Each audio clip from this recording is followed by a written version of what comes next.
Hey guys, I'm gonna show you how to save your TikTok videos to your photos gallery without posting.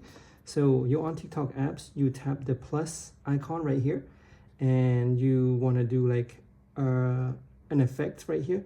So let's choose this one. So if you record this, for example, you put music and you record it. Hey guys, don't forget to like and subscribe. Okay, so we just did the video right here and you don't want to post it. So to save to your phone, you want to tap on the arrow right here, arrow on the top, and it's going to pop up an option where you can save with watermark.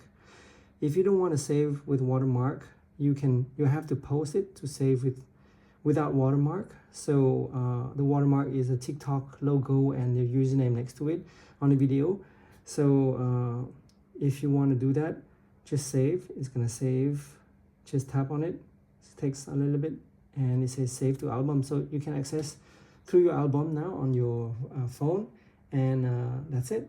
So thank you guys for watching. Please give a like and subscribe to my channel for more videos. Thank you guys for watching.